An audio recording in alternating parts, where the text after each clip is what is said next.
Imagine being trapped in a dark, windowless room, your senses deprived, your mind unraveling with each passing minute.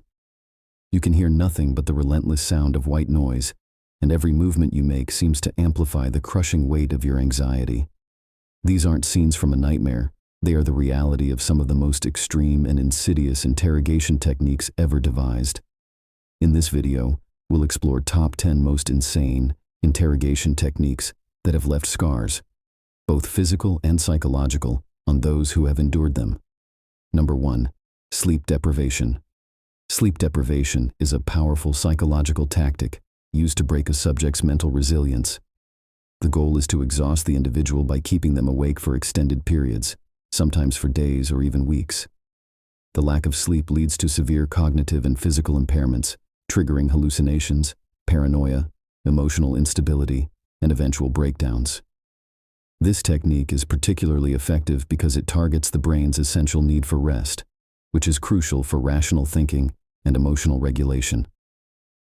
Various intelligence agencies, including the CIA and KGB, have utilized this method, along with totalitarian regimes like North Korea, as a means of extracting confessions or breaking resistance during interrogations.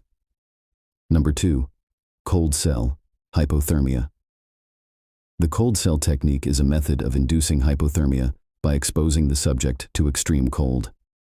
Often, the individual is drenched with cold water and then placed in a freezing room. This causes the body's core temperature to drop, leading to physical discomfort, confusion, and desperation. The key to its effectiveness is the way it inflicts intense suffering without leaving visible scars or injuries. The subject is left vulnerable, experiencing shaking, cognitive disorientation, and the gnawing sense of helplessness that accompanies the body's struggle to maintain warmth. It has been used by oppressive regimes, including North Korea and various secretive state actors, to break individuals without visible signs of torture. Number 3. White noise or sound torture. White noise or sound torture involves subjecting a person to continuous, repetitive loud sounds, such as screams, crying babies, or static white noise, often 24/7. The purpose is to destroy the individual's ability to concentrate, causing severe mental distress. The prolonged exposure to these sounds leads to heightened anxiety, panic attacks, and a sense of overwhelming chaos.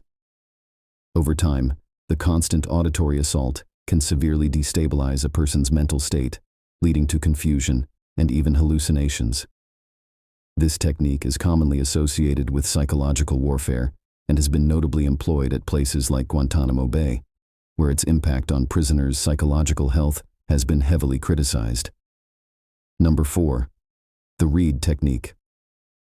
The Reid technique is a psychological interrogation method aimed at extracting confessions from suspects by using manipulation and deception. It involves convincing the suspect that cooperation is the only viable option, often through fabricated evidence or shifting the blame onto others. The technique focuses on isolating the suspect, presenting them with a false narrative, and offering an emotional escape if they confess. While highly effective in extracting confessions, the Reid technique has been widely criticized for producing false confessions, especially when used on vulnerable individuals like minors or those with mental health issues. It has been used for decades by law enforcement in the United States, raising concerns about its ethical implications and reliability. Number 5. The rat cage, medieval rogue states. The rat cage torture method is one of the most brutal and gruesome interrogation techniques from medieval times. A metal cage, with a rat inside, is strapped to the victim's body. The rat is placed in direct contact with the victim's skin, and then heat is applied to the outside of the cage. The rat, desperate to escape the unbearable heat, begins to gnaw through the victim's flesh, causing extreme pain and terror. This method, reportedly used by the Spanish Inquisition and in certain South American dictatorships, leaves psychological scars long after the physical wounds heal. It is designed to induce both physical torment and profound psychological terror, often breaking the victim's will. Number 6. Waterboarding.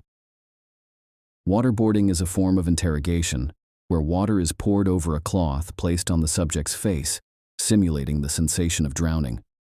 The technique triggers panic, suffocation, and an overwhelming fear of death, causing the subject to experience intense physical and psychological distress. The effect is often temporary, but can lead to long-term PTSD, brain damage, and serious emotional trauma. Waterboarding was used by the CIA during the War on Terror as a so-called enhanced interrogation method aimed at extracting confessions or intelligence from suspects. However, it has been widely condemned as torture, with many questioning the reliability of the confessions obtained, as subjects often say anything to stop the perceived threat of death. Number 7.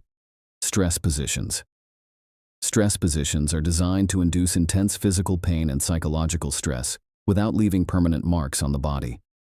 The subject is forced to maintain uncomfortable or painful positions for extended periods, sometimes hours or days, leading to muscle fatigue, joint pain, circulation problems, and extreme discomfort.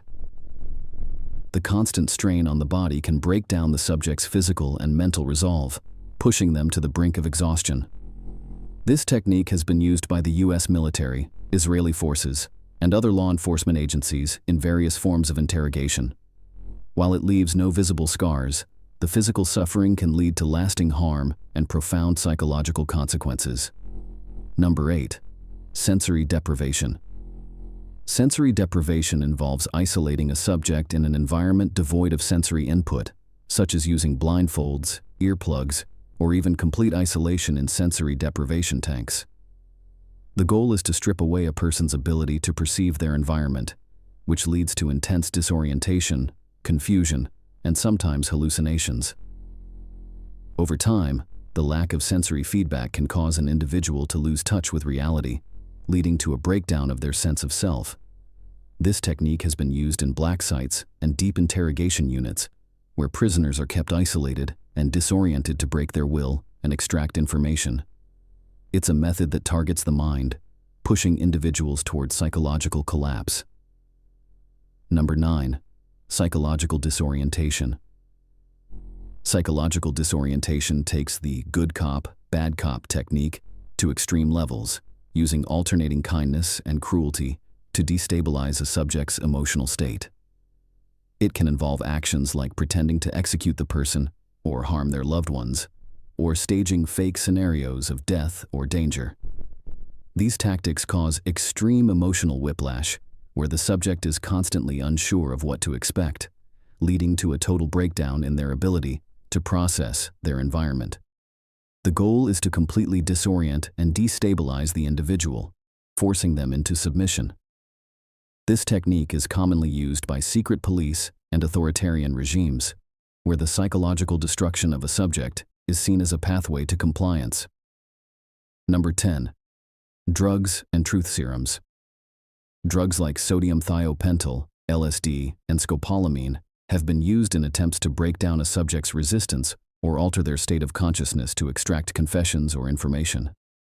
These substances, often referred to as truth serums, are believed to lower inhibitions, making the individual more likely to disclose information. However, their effects are unreliable and often cause memory disruption, confusion, and mental breakdowns. The use of such drugs can lead to distorted perceptions and unreliable confessions, making them highly controversial. The ethical implications of using mind-altering substances during interrogation have sparked significant debate, especially in regard to human rights violations and the potential for false or coerced confessions. Subscribe for more videos like this.